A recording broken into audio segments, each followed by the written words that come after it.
The Day the Earth Blew Up is, without doubt, one of the best Looney Tunes movies ever made. And yet, for some reason, the WB doesn't care about this movie. It's almost a miracle this movie even got produced. Originally, this movie was intended to be produced for HBO Max.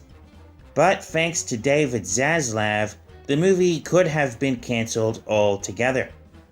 They even attempted to shop it around to other streaming services.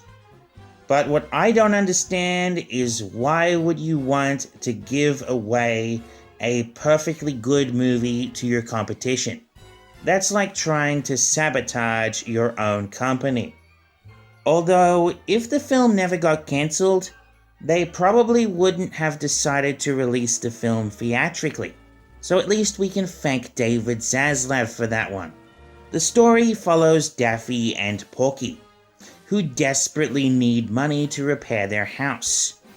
After trying several different jobs, they eventually get a job at the bubblegum factory, where Daffy accidentally uncovers a secret alien invasion plot.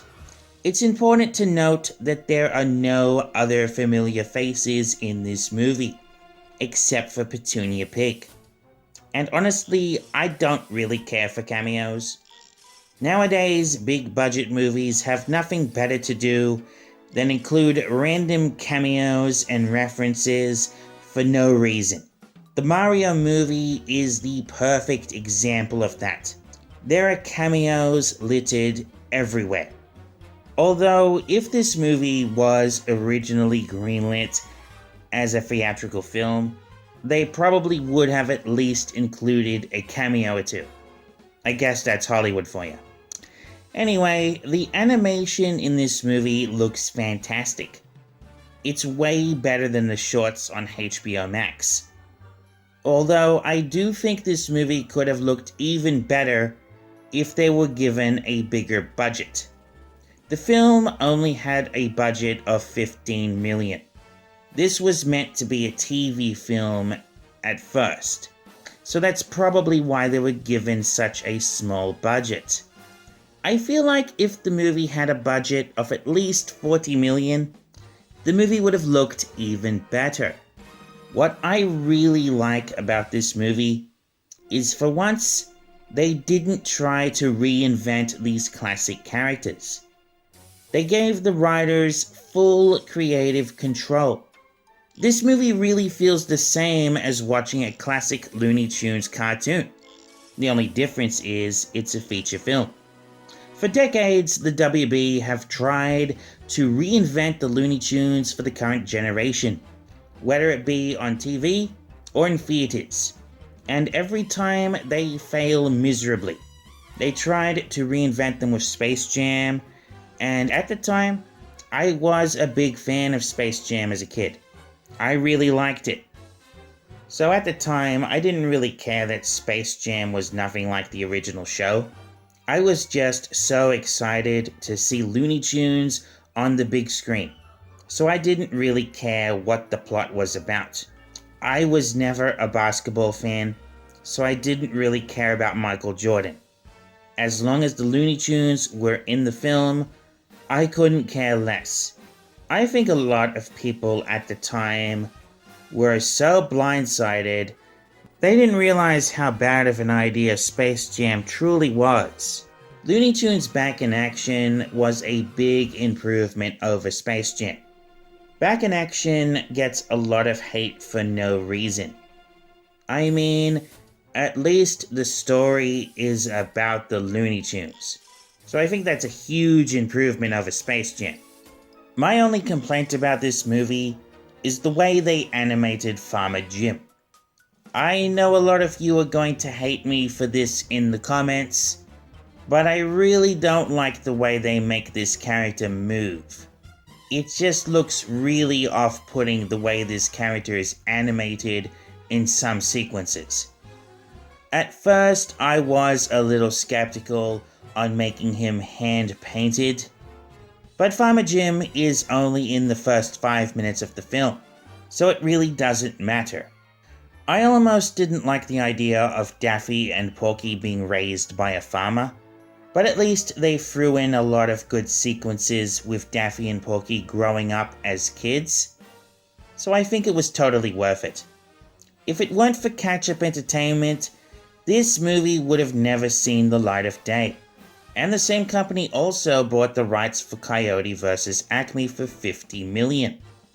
So I can't wait to finally watch the movie that David Zaslav didn't want anyone to see. If Coyote vs. Acme is successful, maybe Ketchup Entertainment will consider buying the rights to Bye Bye Bunny, a Looney Tunes musical. As of right now, that movie is only 30% finished. But if we cross our fingers, maybe they'll find a way to convince David Zaslav to let them finish the film, so Ketchup Entertainment can release it in theaters. Crazier things have happened, so you never know. Anyway, it's great that Ketchup Entertainment finally decided to purchase the rights from the WB. But one thing I don't understand is why doesn't the WB want to release these movies themselves? I mean, from a business standpoint, selling your movie to another distributor isn't going to make you earn more money. It's only going to make you lose money.